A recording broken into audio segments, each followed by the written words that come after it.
Okay, it's 6:30 and we'll call this month's meeting of the Tipton Community School Board to order.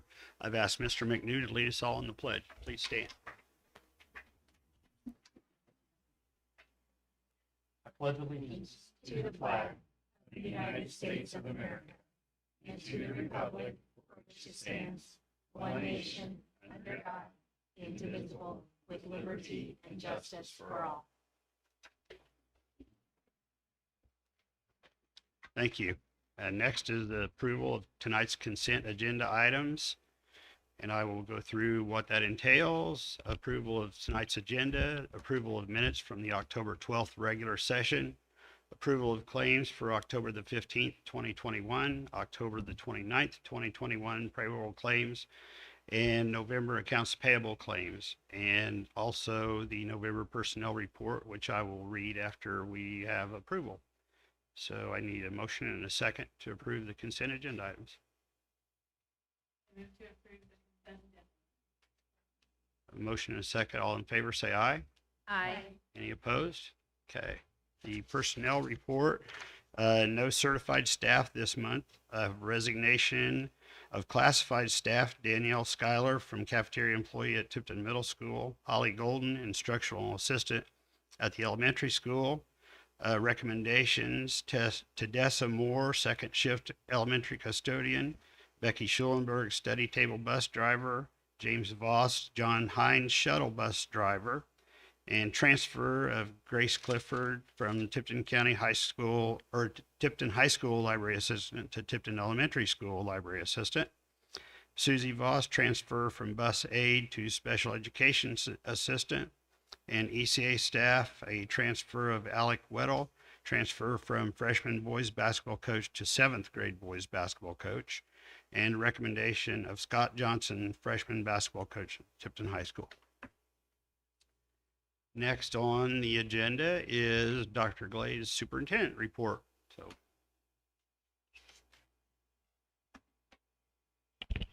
it's always great to be able to recognize our great students that are doing wonderful things every day here at Tipton. And that's one of the things we definitely missed from last year, being able to honor those people. And so first of all, I'd like to have Abby come on up. And Abby, if you are unaware, she was in the top 10 for FFA Has Talent, and my goodness, that's just amazing. If there's I've never seen so much blue corduroy in my life as I did at the national conference, and it was just amazing. And I loved seeing all the kids there, and it was great, and it was just awesome to hear Abby sing the Star Spangled Banner there. She sang it multiple times. So she was like the go-to lady for the Star Spangled Banner. So pretty awesome event, and congratulations, and thank you very much for representing us so well. Thank you.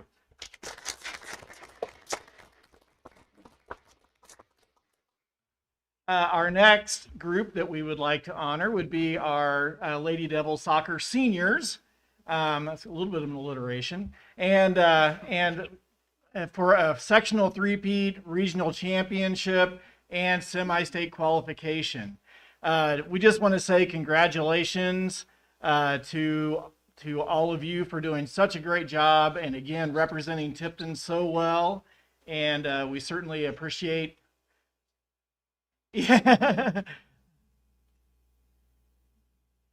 certainly appreciate all of the work and all of the time it takes to to prepare and to have this kind of success. So congratulations, and we'll do pictures real quick.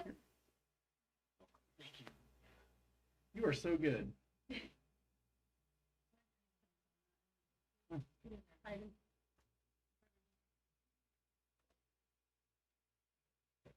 Thank you, guys. Congratulations.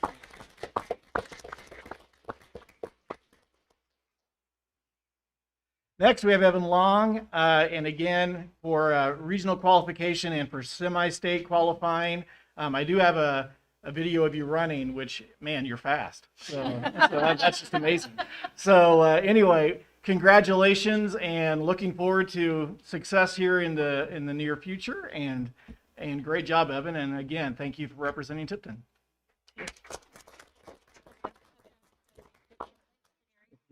Yeah.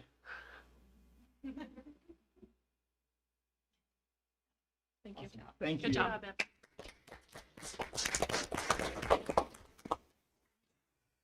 If you were at the game on Friday night, you you got to observe our ceremony for Tipton Ford, who will have the naming rights for our football field. I want to thank the board for all of their great work with this, and also want to thank everybody that contributed. It was very much a team effort, and just want to thank everybody and just share a couple of pictures here. So that's our Board of Education and also the Tipton Ford people, and so that was a great event. And then we have our students that are getting ready to present the jersey to the owner of the Tipton Ford, and then a really cool Ford truck that I really would like to buy one of these days. So anyway, yeah, one of these days, yeah, never. But anyway, no, it's a great evening, and we're excited about this partnership with Tipton Ford, and look forward to many years of partnership and cooperation. So, great evening. The next thing I wanted to talk about, the state of Indiana. You might have seen some headlines about 1 in 5 students reading at grade level. This kind of popped out last Friday. So what this coincided with was the release of iRead scores for 2021. So I thought it would be important for us to show our results. So again, Tipton Elementary, obviously this is a test for third graders. So we had 92.5% of our kids pass the iRead 3 assessment. And then we don't have a lot of groups to disaggregate because you have to have at least 30. So really the only way we can disaggregate this is by paid lunch and free lunch. So so we had 94.7% of our students that are on paid lunch pass, and then 89.4% of our students on free lunch.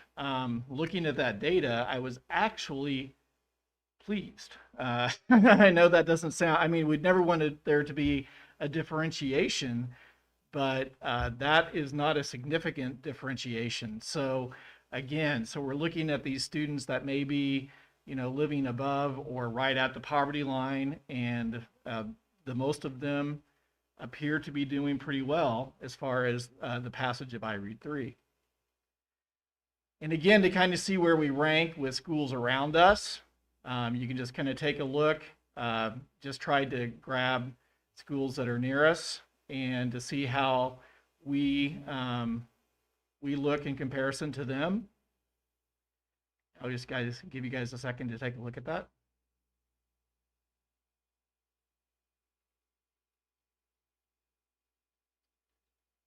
So overall, we still want to do better. We still want to, we want to have 100% of our kids pass this test.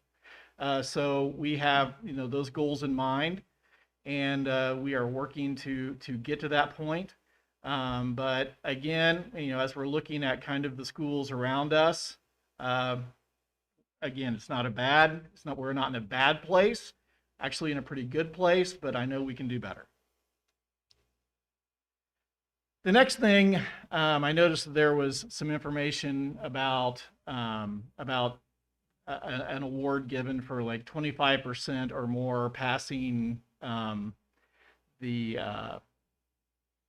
AP assessments. So it made me ask, well, gee, what was our AP pass rate? So, because I really didn't know. So luckily, Mrs. Capshaw shared this with me. So this goes back to 2019.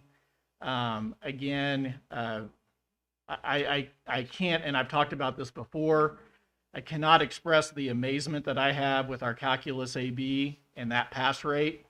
It's pretty gosh darn amazing. And the Calculus AB is by far the most difficult test in AP world to pass. So that's pretty amazing. So, so this is back in 2019. So again, with AP, we don't have a lot of AP classes because we do focus more on dual credit classes. That would mean that the students would get credit from IU or Ivy Tech or another post-secondary institution.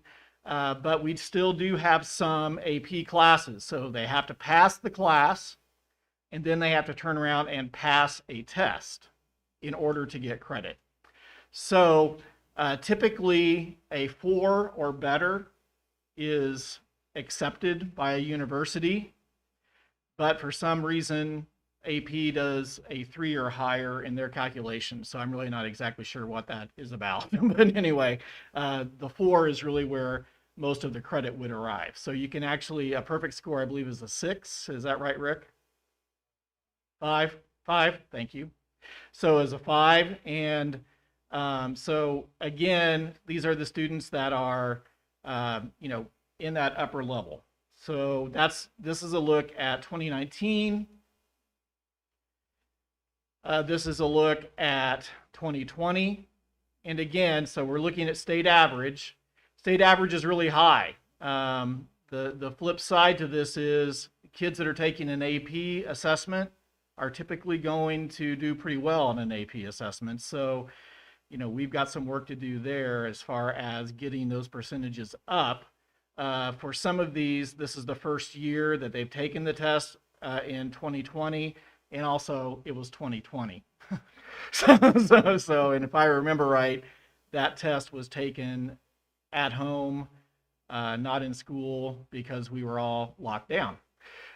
So a little bit of a difference there. So, but we had German that rolled out and music that rolled out that year. And so, and then the others, had been around for a bit. A little bit of a drop in our AP calculus pass rate of 90%. So again, overall, 24% passed.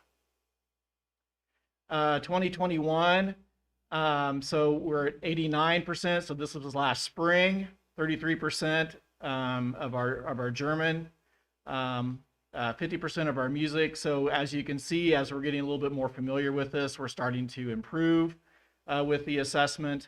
And again, overall 22%. So we still have some work to do. We still want to be at that, I guess, that magic 25% number. But we also really want to be much higher. So again, it's about transparency. It's about talking about where we are doing well and where we need to improve. So that's kind of the AP information. Anybody have any questions over that? Because I'm not sure we've shared that before.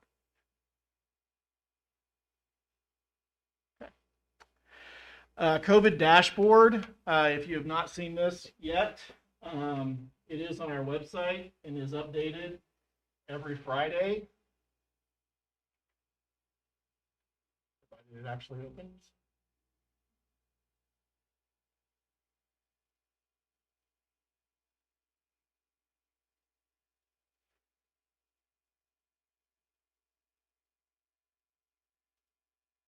So this is what it looks like. So we have had roughly 2 students in the district, one middle school, one high school in the last week that have been positive. We do check that on Wednesdays and talk on Thursdays, and then roll this out on Fridays. So Rob Cochran's back there. He's a big help in this process. So thank you, Rob.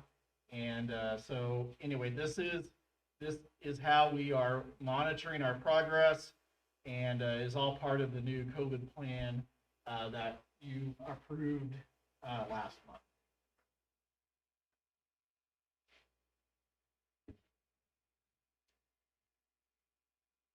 Okay, science rooms. It's one of the great things about what's going on currently is kind of we get to see a glimpse of the work that is coming about with our upcoming renovation.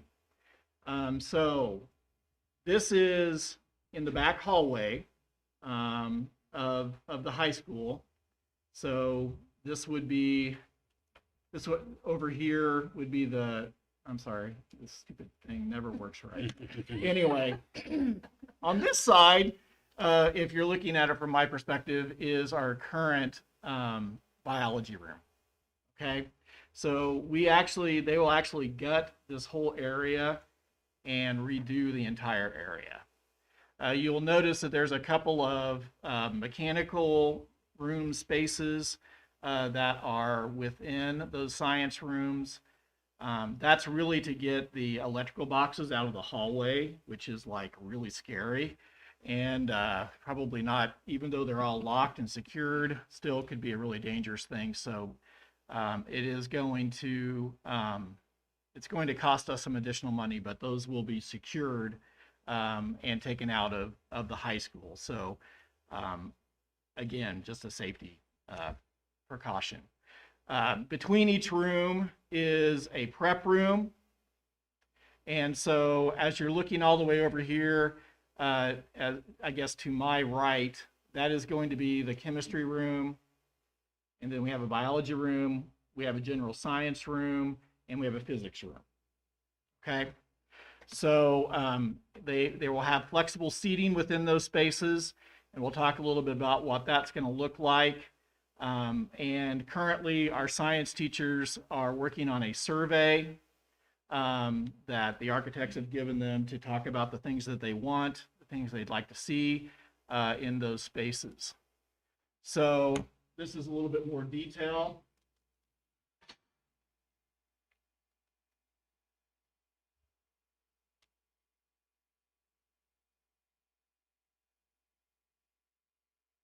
You notice it must be recovering from daylight saving time as well.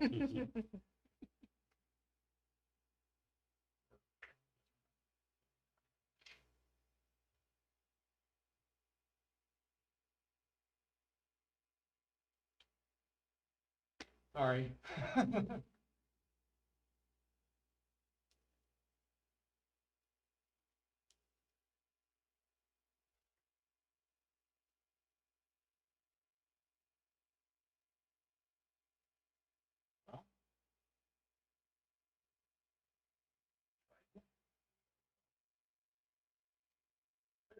Okay.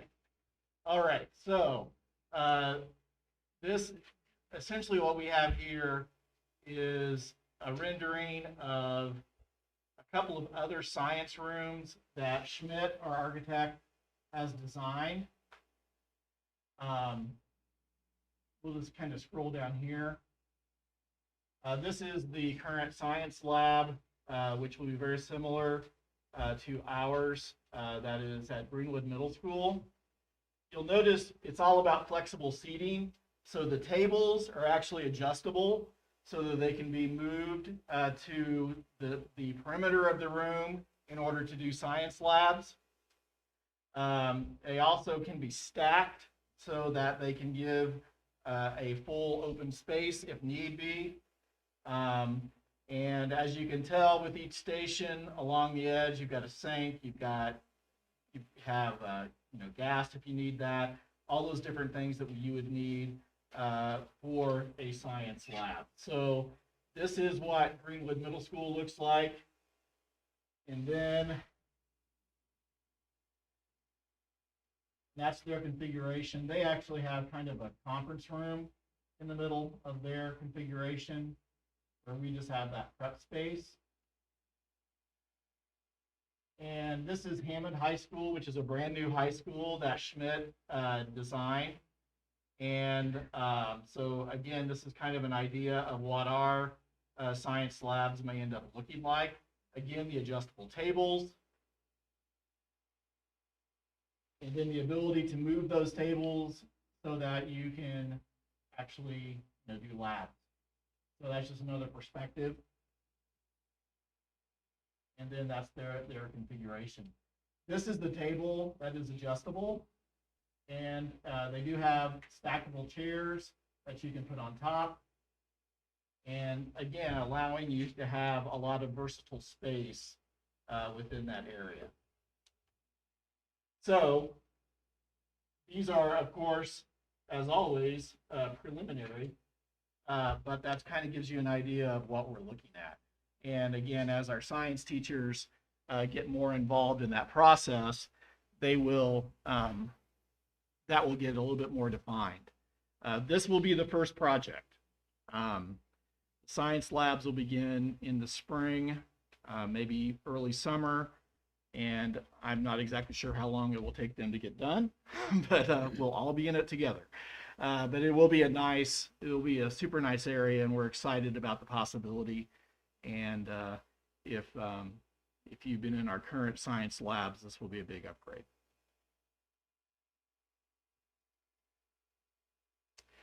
Okay, Tipton Academy, we're beginning that again. Invitations have been sent. They need to respond by the 19th, and we will be starting in January. So the response has been good. So everything appears to be going very well with that. I'll give you more updates as that gets closer. Greenhouse, approval of construction documents tonight, approval of pre-qualification for subcontractors tonight, and then we will be approving bids in the December board meeting. And timeline and vision statement, you might notice that we have our new vision statement up here and our timeline. This has been very much of a group effort. The timeline has been the work of the Tipton Historical Association and a lot of editing, and really has been shepherded by Mary Ann Cowan, who is our receptionist in our office. So I would encourage all of you to take a look at this timeline. It's pretty darn cool, and there's lots of really awesome pictures, and it honestly just kind of makes you understand the magnitude of being here at Tipton. There are not many school systems that have been around since the mid-1800s, and particularly in the world of consolidations and everything else. So it is amazing to see the history of Tipton and the rich tradition of education in Tipton County, and just the amazing things that have happened in our community. So I would encourage you to take a look at it if you have a chance. We do have another one that's in our office because you have to buy these in two. I really don't know why, but you do. And so we have one in our office and one in here. So please take an opportunity to look at that. I just kind of stop and look at it all the time in our office, and I don't know, it's just kind of neat to watch, neat to look at. So anyway, thank you to all the people that contributed to this, and truly was a group effort. That's all I have. I bet you wish I was done a long time. All right, next on tonight's agenda is Spotlight on Schools, and Mr. Jaworski has a presentation. Yeah, Dr. Glaze, if you want to pull up at least the slides, there's just a couple things I want to talk about tonight. The first one being our elements of an effective lesson. This is something that's actually been in the works for a little while now. It was really inspired from the need to provide some more tangible professional development on universal design for learning. UDL is more of a mindset, a framework from which to design and deliver instruction from. So the coaches really wanted to have something that we could present that wasn't just the principles of UDL, something that teachers could actually see in their lesson planning. And through that lesson planning, they can implement the ideas behind UDL. So it's also meant to provide some kind of common language, providing feedback to our teachers regarding instruction from both administration and coaches. Again, more clear, consistent feedback that's just going to help support growth and development for our teachers. So that was kind of a secondary purpose behind this. The instructional coaches, again, in collaboration with the district admin team, put together this outline for an effective lesson design and delivery. So there's two aspects to this. The effective lesson design details questions to consider while planning a lesson. This is a UBD model, and I know we love acronyms, but UBD stands for understanding by design. So basically what you do with that is teachers start with the end goal in mind. What do we want our students to know and do? And from that, determine How we're going to know when the students have learned it. That's your formative and summative assessment. How the lesson needs to be delivered, the resources, materials, different strategies you're going to implement. And then what do we do if students learn it the first time, or what if they don't learn it the first time? How are we going to respond to that? Tied with that, that's part of the lesson design. Then there's the lesson delivery. Sorry, before I go into that. No, that's fine. That's fine. The effective lesson delivery outlines the key elements that should be visible within an effective lesson. All right, these are things that when you walk into anybody's classroom, you should be able to identify different aspects of that lesson. Right? And this is what our administrators look for when they're doing teacher evaluations. These are things that coaches try to spotlight when teachers have an issue with a particular area or getting some kind of feedback from students or whatever it might be. And these include identifying, is there a clear learning outcome communicated to and understood by the students? All right, again, starting with that end in mind. What is that we expect the students to be able to know and do? Is there an anticipatory set that activates or measures prior knowledge? Is there an authentic learning experience that offers multiple means of engagement, representation, expression? Is there a guided practice that allows students to grapple with the material in a supportive, safe learning environment? Are there any checks for understanding that accurately measure student understanding within a lesson? And is there any meaningful feedback offered that provides students critical information that tells them specifically what they do well or where can they improve? And then finally, is there any kind of tiered independent practice that provides that intentional practice for each student, giving them something to actually apply their skills? Again, they're color-coded to help teachers kind of draw those connections between the lesson design and delivery. The effective lesson design delivery was just introduced to our staff at last week's e-learning day by our instructional coaches. And to kind of give you an idea of how this resource is already being implemented, I'd like to invite Mrs. Kikta to share how she and Mr. Ayers have begun implementing this language in their teacher evaluation feedback. I didn't want to sit by a mic the entire night. So, okay. So each of our teachers get these little cards. They got these on Wednesday, and then they also have the sheet that you have here. And so again, we like things color coded. And what we look for, what I've been looking for in the classroom hasn't changed, but our vocabulary and how we're expressing that feedback to our staff has. And so when I can say, if I see something that's really awesome about their hook or their anticipatory set, when I give them feedback on how, in the middle school, we use keep it up and have you considered. So in our keep it up section, this is the area that we want them to keep working on and that we really want to praise. We'll identify those comments as anticipatory set, and that also allows the teachers to go here and get a lot of examples. On the have you considered, maybe we saw some areas in their checks for understanding that could have been improved, so we'll use the terminology checks for understanding.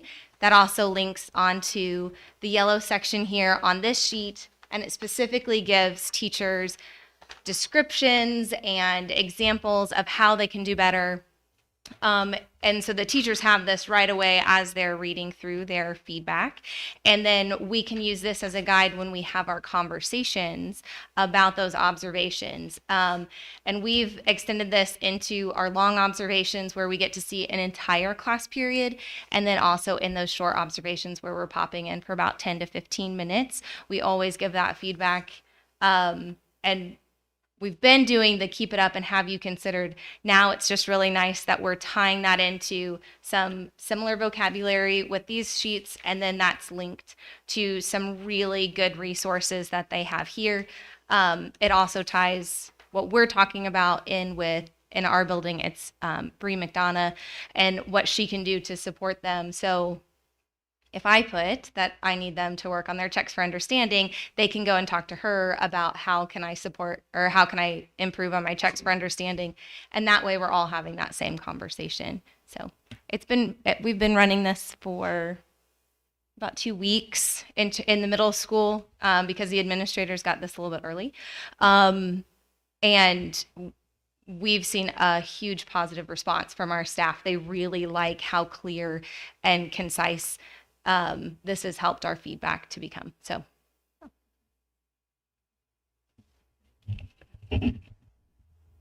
Again, just another resource that we're trying to provide, kind of, help us keep moving in one direction with some of our professional development. And just to kind of last thing to wrap up for me is just giving a little bit of feedback on our e-learning day. We had an e-learning day last Wednesday, as I'm sure everybody was very well aware of, with students being home. Again, the topics of that day included this elements of an effective lesson. Like I said, our coaches did an excellent job of kind of rolling that out for our staff, unpacking Indiana academic standards, essentially giving the teachers the capacity and time to read through their standards and really break it down into what are the specific learning outcomes that we expect students to be able to leave our classroom knowing how to do, or just simply knowing the content. And then we also had Officer Maddox present on our new DCS reporting form. And there was an optional trauma-informed workplace training offered by the Indiana Youth Institute in the afternoon for our staff. Feedback from this overall was generally positive on the PD. Around 90% of surveyed teachers rated the experience as either effective or highly effective. While that's reassuring, that means there's still room for improvement, and that's something we're always looking for, is how can we make these experiences better. We provide this feedback opportunity each and every time. I know some of our staff really enjoy surveys and some of them not so much. So I do appreciate whenever we do get that feedback, because it does inform our professional development moving forward and help us make some decisions. With that said, just to give you a small sample of what we heard from that feedback. One teacher said maybe more time to spend with our team and our instructional coach, right? That to me just shouts that we want to do some more collaboration, which is something I'm all for. Having PD on a Wednesday was rough. Students didn't finish their work with no weekend to help with time. It'd be great to make them on Mondays and Fridays so they always have the weekend. Again, I appreciate that feedback. I don't necessarily have that control. But at the same time, I think that's worth sharing, just something to consider, feedback from our staff. Wishing the UDL presentation time was longer. Again, the idea that teachers wanted to have more time to really discuss this and work with this. And actually, I will say that I just sat in the middle school faculty meeting this Monday, and they spent some more time going through this with their staff, giving their teams, content area teams, time to actually continue working on, specifically, if I'm correct, Mrs. Kikta was on clear learning outcomes and the anticipatory set. Again, just making sure that are we engaging our students, and are we making it very clear what the expectations are of each lesson. And then finally, last piece of feedback here, I always like to end on a positive note. This year, I really feel as if I am learning and growing as a teacher. So very simple, straightforward to the point, but again, pretty poignant, I think. So that is my... Very good. Thank you. Thank you. Next is department reports, and you have had those in your packet. Student achievement, Mr. Jaworski. Director of Student Services and Transportation, Mr. Clark. Director of Food Services, Mr. Pruill, and Director of Technology, Mr. Gingrich. Did anybody have any questions or comments on those reports? All right, then moving right along. Next up is financial report, and Dr. Glaze has all that. Essentially the summary of the report for October is it was a 3-pay month, so that's always a little bit hard on the old cash balance. Again, our state revenue is around $833,000 a month, and we expended 1.2 million. So again, it's always a little bit more money than what we're taking in, which can have an impact on the cash balance. So if we look at the cash balance, we would be at a negative 44,812 in the education fund. Once we get our payment for November, of course, we'll be in a lot better shape. Operation expenditures are 443,259 with a cash balance of 1.8 million. We are awaiting, cash balance always gets a little bit tricky at this time of year because we are waiting for our tax draw that we will get in December. Debt service has a cash balance of 1.2 million. The rainy day fund balance is 1.2 million. And just to kind of give you an idea, that's 17% of our overall budget. Typically for a cash balance, you want to be 8 to 10%. And then our overall cash balance between rainy day fund and the operations fund is actually about 32%. So again, we are in great shape. Just a little bit of a negative balance due to the 3-pay month, but we should rebound. Any questions on that? You said what was the target percentage of our total budget for the rainy day? 8 to 10% is kind of that rule of thumb that they tell you at superintendent school. Yeah. But I guess I would prefer to have more. But and, you know, I know that last year when we met and discussed, we were at 43%, I think, with our cash balance, and that's when we decided to spend some extra dollars on some much needed facility upgrades. So that happened over the summer. So we've gone down about 11%, but we're still in really good shape. Okay. Next on the agenda, we don't have any old business, so we'll move right along to new business. Permission to advertise for an additional appropriation and fund transfer. As you're aware, in order to cover staffing for the 2021 budget, we needed to spend 106% of the education fund appropriation. Since we cannot submit a budget that exceeds our education fund appropriation, we must increase the appropriation before December 31st, 2021, so we do not have accounts in a negative balance. The additional appropriation of $850,000 is needed in the education fund to cover expended funds. Most of the additional appropriation in the education fund will be covered by cash balance, $600,000, but a transfer from the rainy day fund of $250,000 will be needed to cover the total cost. In the operation fund, we worked to reduce the cash balance by completing some much needed projects that included water softeners, paving projects, sidewalk replacement, ag welding stations, the band tower, landscaping, Tipton Academy room upgrades, computer science and robotics equipment, furniture, and supplies. In order to cover these additional expenditures, the additional appropriation of $600,000 is needed. The total cost of the additional appropriation will be covered through the cash balance in the operation fund. It is recommended that the board approve advertising for an additional appropriation meeting and transfer of funds held on Tuesday, December the 14th at 6:15 p.m. And does anyone have any questions for that? And Dr. Glaze will have the answers.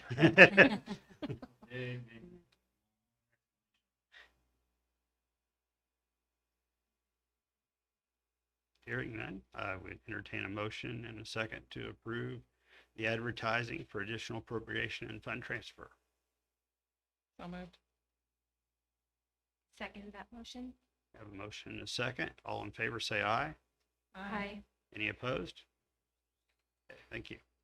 Next is consideration for approval of greenhouse subcontractor pre-qualification and safety qualification forms. Included in your board packet are a subcontractor pre-qualification form and safety qualification form for the greenhouse project prepared by W.R. Duncan. These forms are used to gather and assess information about interested subcontractors to determine the contractor's capacity to complete the job by considering experience and identifying signs of safety and financial risk. These forms must be completed by interested subcontractors by the 18th of this month. It is recommended that the Board of Trustees accept the bid documents for the greenhouse project as presented by W.R. Duncan and Sons. Need a motion in a second. I move to approve the greenhouse subcontractor pre-qualification and safety qualification forms as illustrated. Second. A motion and a second. All in favor say aye. Aye. Any opposed? Okay, thank you. Next is consideration to approve construction documents for the Tipton Community School Corporation greenhouse. Included in your board packet are construction documents prepared by Schmidt and Associates. The included in the documents are site and building plans, elevations, sections, details, diagrams, and schedules.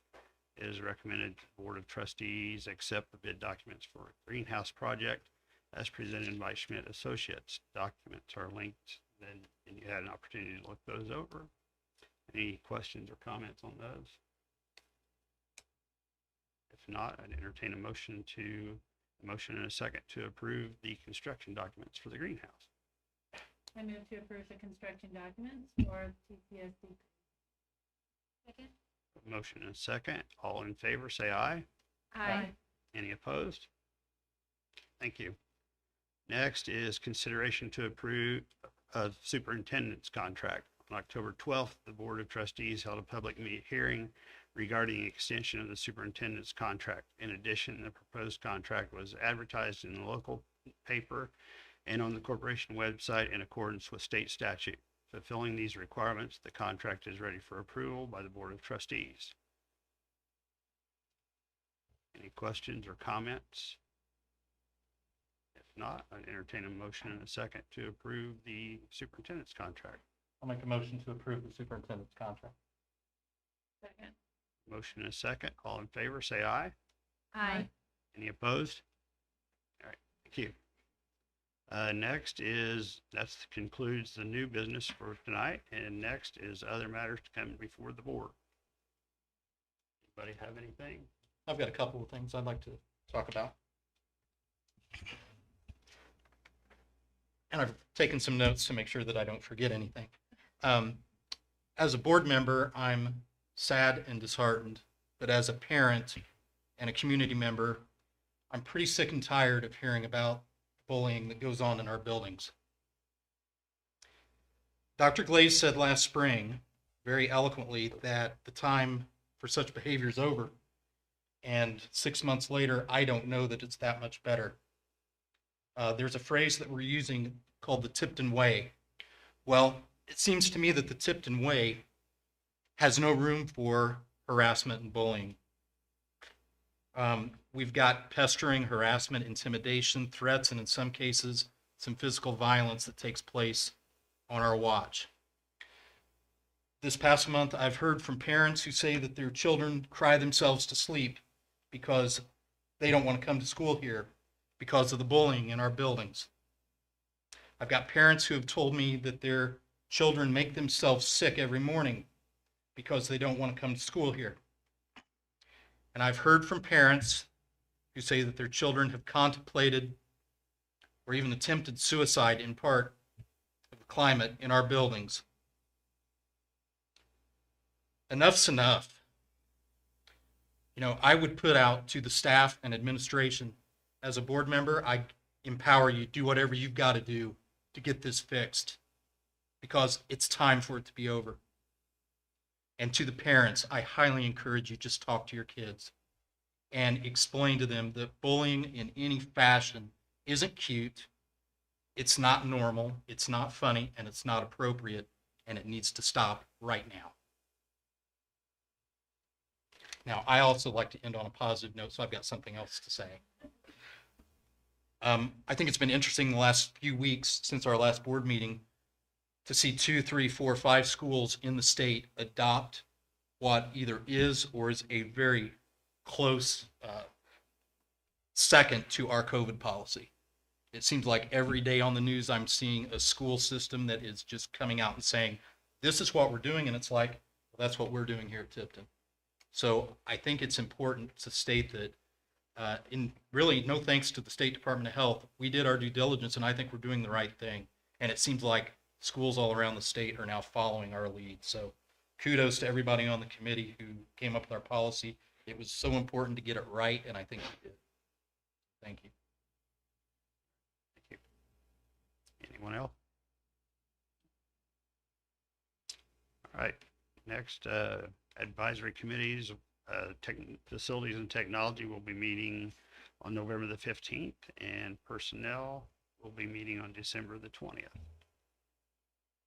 Finish out our year. Schedule events, things coming up. The Indiana School Board Association Fall Regional Meeting is in Kokomo tomorrow. Facilities and Technology Committee meeting, as I said, on November the 15th.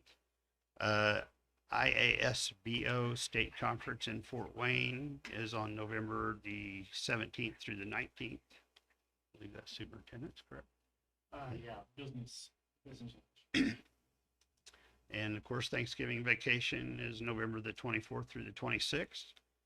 Then we get into our holiday choir concerts and band concerts. One Tipton High School, Middle School choir concert is on December the 6th. December the 8th is the high school, middle school band concert. And then next month on December the 14th, we'll meet right back here again. So next up is comments from the community. And Mrs. Rodabaugh has that list. First on our list is Laura Satan.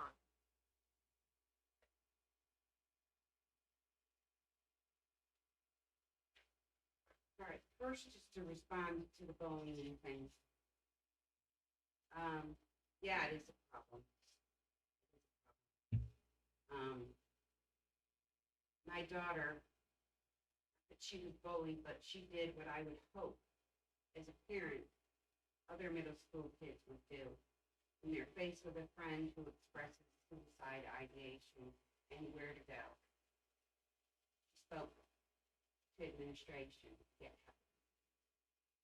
Also, as a parent, if for some reason my kid is bullying, I want the assurance that I am the first phone call that is placed, because I know my phone number is on record there. I know it's everywhere. I filled out all the registration forms. So, and I think I can pretty much represent a majority of parents here that would feel the same thing. I just, a couple of things. I had to watch the board meeting virtually last month. And I just had a couple observations. I don't know, or call it what you will. But during the presentation of the improvement plans that were put forward by the various schools, I really didn't hear a plan listed as part of the goals for this remediation that we're dealing with, for the learning loss that has occurred from our COVID experience that we've gone through.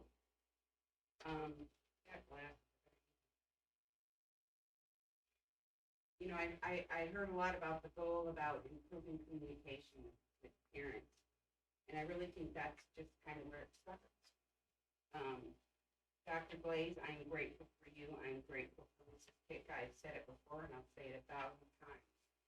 But what you did when there were so many concerns over the social emotional learning, and that you met with middle school parents to discuss those, and to listen and hear it out and respond and kind of answer our questions was great. And I hope it continues. I hope more opportunities develop so that we can further this communication. Because we've been through a lot with COVID. Parents have seen a lot as far as curriculum, as far as what's been going. So where we were, our concerns pre-COVID is, post-COVID is totally different. Our focus is totally different. And I just feel that we're at a very shaky juncture as far as trust, because just, for me as a parent, it's not, parent. I hear people say, well, this, has been going on in schools and parents haven't paid attention. I just think it's because the trust was there, and I just think sometimes it's been shaken, and I just think we need to really focus on firming it up, or should I say, reaffirming, that we have that. And as far as the Tipton Academy goes, I know the framework and goals from a few years ago, again, were set pre-COVID, and things were a lot different then. There were different concerns. So I hope as we start this initiative that we also can take the opportunity to look at that framework through a post-COVID lens, and maybe take the opportunity. I mean, is this strictly going to just be who's ever the invited parents to be on the group? Is it going to be an opportunity to maybe change what that focus is, or is it just going to be based on learning the finances of the school? And I look forward to your update that you mentioned you were going to give on that subject. And I got to say, as a side note, 2 meetings ago, when that substitute aide got up and spoke about what was happening in the special education program. As a parent, and I don't have a kid in special ed, but it really shook people to the core. And I hope to God we can do better by our teachers. I know our staffing is skeleton crew sometimes, and we're doing teachers musical chairs, but we can't afford to lose students elsewhere to find a way to meet their academic needs. That's it for this month. Thank Thank you you. for those comments, Laura. Thank you. Second, we have Justine Reeves. Thank you, first of all, for saying my name correctly. I like the pronunciation key. That I was gonna helps. say, That helps. A lot of people mispronounce it, so I appreciate it. Thank you so much.